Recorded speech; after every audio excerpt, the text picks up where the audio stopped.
নমস্কার, welcome to my channel. আশা করছি আপনারা সবাই খুব ভালো আছেন, সুস্থ আছেন। আজ 16ই জুলাই, আজ আমার জন্মদিন। আজ হয়ে গেল একটা অপ্রত্যাশিত প্রাপ্তি, যার জন্য আমি প্রস্তুতি ছিলাম না। আপনারা কি ভাবছেন মাছেদের দিয়ে এই যে পেডিকিওরটা হচ্ছে এটার কথাই আমি বলছি? আরে না না, আমি এটার কথা বলছি না, আর এটা আমি করছিও না, কেননা এটা দেখলেই আমার বড় অস্বস্তি হতে থাকে। কাঁচের একটা বক্সের মধ্যে জল আছে, আর তার মধ্যে আছে এই মাছগুলো। পাটা দেওয়ার সাথে সাথে মাছগুলো কি করে, নোংরাগুলো খেতে থাকে, আর এইভাবেই পেডিকিওর হয়। আর পাশেই রয়েছে যন্ত্র দিয়ে করা একটা মাসাজের চেয়ার। কর্তামশাইকে জবরদস্তি করে এখানে মাসাজ করাতে বসানো হলো।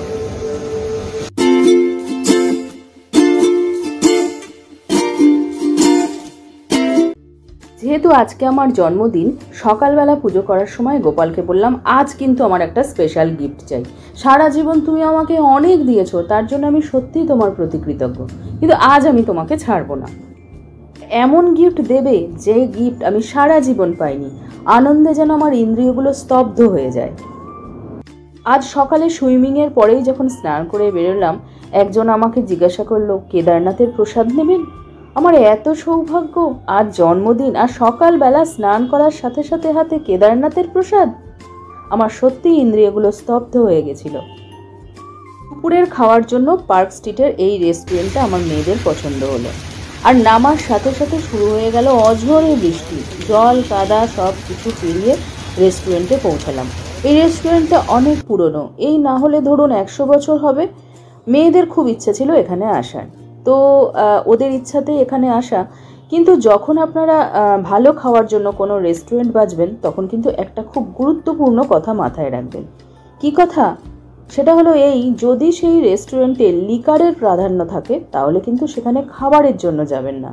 কেননা যে সমস্ত রেস্টুরেন্টের মূল বিষয়ই হলো লিকার বা মদ, সেখানে কিন্তু মেন যে ফুড সেটা ভালো নাও হতে পারে।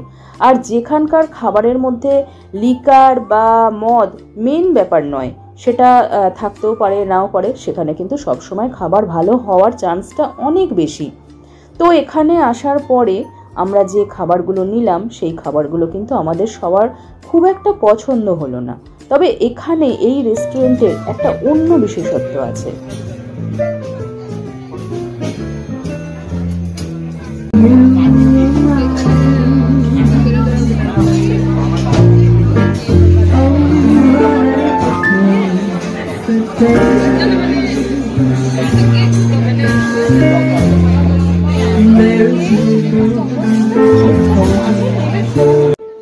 ভারতীয়রা নাকি মেনু কার্ডটা হাতে নিয়েই ডান দিকটা আগে দেখে। হ্যাঁ, আমিও তাই করছিলাম। কিসের কত দাম দেখছিলাম, আর তারপরে কি অর্ডার করব এটা আর কি ভেবে পাচ্ছিলাম না। যাই হোক, কিছু খাবার অর্ডার দেওয়া হলো, খাবার আসলো।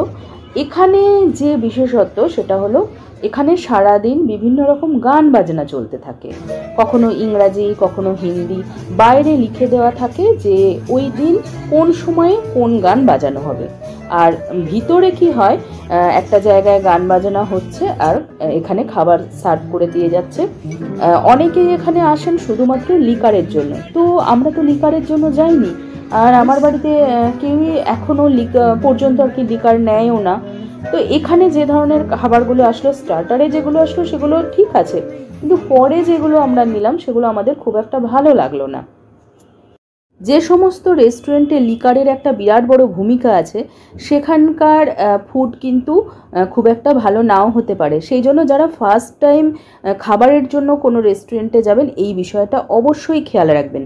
এখানে আমরা যে সমস্ত খাবারগুলো নিয়েছিলাম আমাদের খুব একটা ভালো লাগেনি। লাস্টে মেয়েরা আইসক্রিম আর কেক নিল, সেটা ভীষণ টেস্টি ছিল, যার জন্য ওরা ওটা দুবার করে নিল। খাবারের ডিটেল আমি ডেসক্রিপশন বক্সে দিয়ে দেবো, আপনারা দেখে নিতে পারেন। আর এখানকার এই যে আইসক্রিম আর কেক, এটা খুব টেস্টি ছিল। বাকি খাবার আমাদের ভালো না লাগলেও এটা কিন্তু আমাদের খুব ভালো লেগেছে।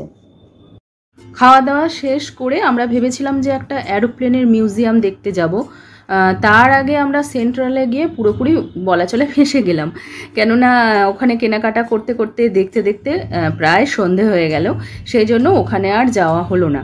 কিন্তু আমরা আর একটা জায়গা গেছিলাম, সেটা কোথায় আপনাদের দেখাচ্ছি। সেই জায়গাটা যারা কলকাতা আসবেন তারা কিন্তু একদম মিস করবেন না।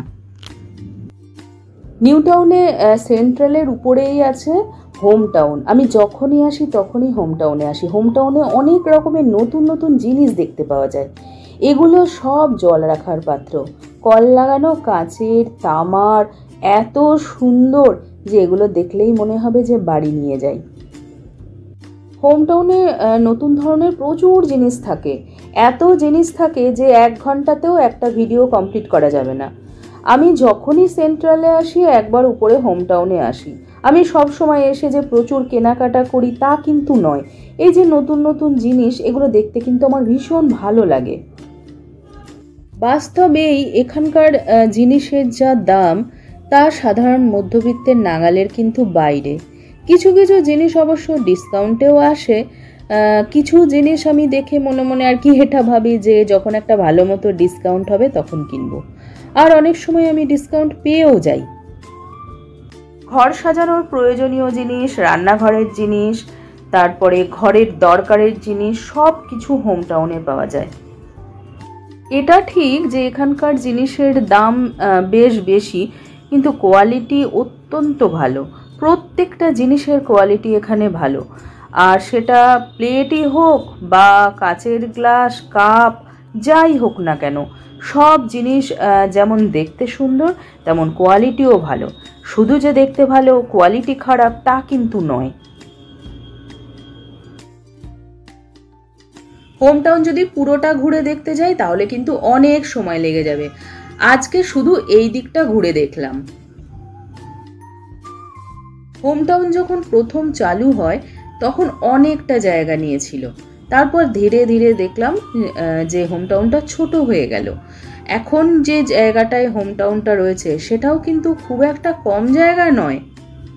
তবে প্রথম যখন শুরু হয় তখন এখন যে হোম টাউন তার 3 গুণ বড় ছিল। আজকের ভিডিও যদি আপনাদের ভালো লাগে তাহলে প্লিজ একটা লাইক করবেন। আপনাদের একটা লাইক আমার কাছে কিন্তু খুবই মূল্যবান। আর যদি চ্যানেলে নতুন হন তাহলে সাবস্ক্রাইব করে অল বেলটা প্রেস করে রাখুন। যে ভিডিওই আপলোড করি আপনার কাছে পৌঁছে যাবে। যারা আমার চ্যানেলটি সাবস্ক্রাইব করেছেন তাদের সবাইকে আমার অনেক ধন্যবাদ। যারা রাত দিন টেনশন করেন, চিন্তা করেন, নেগেটিভ কথা ভাবেন, তারা আমার ল অফ অ্যাট্রাকশনের আলাদা যে প্লেলিস্টটা আছে সেটা একবার চেক করুন, সেটা একবার খুলে দেখুন। সত্যি কথা বলতে কি, ল অফ অ্যাট্রাকশন আমাদের প্রত্যেকের লাইফে একটা বিশাল বড় গুরুত্বপূর্ণ একটা ব্যাপার। ল অফ অ্যাট্রাকশন যদি প্র্যাকটিস করতে পারেন তাহলে দেখবেন লাইফ একদম চেঞ্জ হয়ে গেছে। অহেতুক অকারণে এই যে টেনশন, এই যে সব সময় মন খারাপ, এগুলো কিন্তু একটুও থাকবে না। হ্যাঁ, এর জন্য কিন্তু আপনাকে 1 পয়সা খরচ করতে হবে না। আজকে পার্ক স্ট্রিটে যে রেস্টুরেন্টটায় আমরা লাঞ্চ করলাম ওটা কিন্তু মেয়েদের পুরোপুরি চয়েস ছিল না। আমাকে আগে জিজ্ঞাসা করেছিল যে ওখানে গান হয়, একটু অন্যরকম। 100 বছরেরও বেশি পুরনো একটা রেস্টুরেন্ট, সেই যে তোমাদের উত্তম কুমার ছিল তাদের সময়কার মতো আর কি রেস্টুরেন্ট। তো তুমি কি যাবে? তো ওদের ইচ্ছাটাকেই আমার মনে হলো যে বেশি গুরুত্ব দেওয়ার দরকার। হতে পারে আমার জন্মদিন, ওদের খুশির কথা ভেবেই কিন্তু গেছিলাম। কিন্তু অনেকগুলো টাকা বেরিয়ে গেল, তাও ঠিকঠাক পছন্দের খাওয়া দাওয়া হলো না। এখন আমি যদি এটা মাথায় নিয়ে বসে থাকি তাহলে কিন্তু এখন আমি যেখানে রয়েছি সেই জায়গাটা এনজয় করতে পারবো না। সেই জন্য যেটা হয়ে গেছে হয়ে গেছে, ওটাকে মাথায় নিয়ে বসে থাকলে কিন্তু আমাদের সামনের দিনগুলোও আবার নষ্ট হয়ে যাবে। সেই ছোটোবেলায় যেমন একটা পরীক্ষা খারাপ হলে পরের পরীক্ষাগুলো টেনশনে খারাপ হয়ে যেত, কিছুটা যেন সেই রকম। এখানে রান্নাঘরের ইউজ করার প্রচুর জিনিস রয়েছে, প্রত্যেকটা জিনিস খুবই সুন্দর, কিন্তু দামগুলো আর কি সাধ্যের মধ্যে নয়। তবে কোনো সময় ডিসকাউন্ট দিলে আমি নিশ্চয়ই কিনবো। এখানে হুইসেল দেওয়া একটা খুব সুন্দর কেটল কিনতে পাওয়া যায়। ওই কেটলটা নতুন মার্কেটে এসছে, আমি আগের বার এসে দেখেছি। কেটলটা আমার খুব পছন্দ। জলটা যখন ফুটবে তখন আর কি কেটলটা হুইসেল দেবে। এই কেটলগুলো হলো সেই কেটল। কোনো একটা সময় এই কেটলটা কেনার আমার ইচ্ছে আছে। ছোটোবেলায় আমরা কাগজে যে কাটাকুটি খেলা খেলেছি, এটা সেই কাটাকুটি খেলা। আমি আর আমার ছোট মেয়ে একটু খেলে নিলাম। এখান থেকে যখন বেরোলাম তখন অন্ধকার হয়ে গেছে। এখন আমরা যাচ্ছি আমাদের নিউ টাউনে যে কফি হাউস হয়েছে সেই কফি হাউসে। জায়গাটা ভীষণ সুন্দর, কিন্তু এখানে আসতে গেলে নিজেদের গাড়ি রাখতে হবে, আর না হলে কোনো একটা কিছু বুক করে আসতে হবে। এখানে কিন্তু সরাসরি বাস আসে না। কলকাতায় ঘুরতে আসবেন তারা কিন্তু অবশ্যই এই কফি হাউসে একবার আসবেন।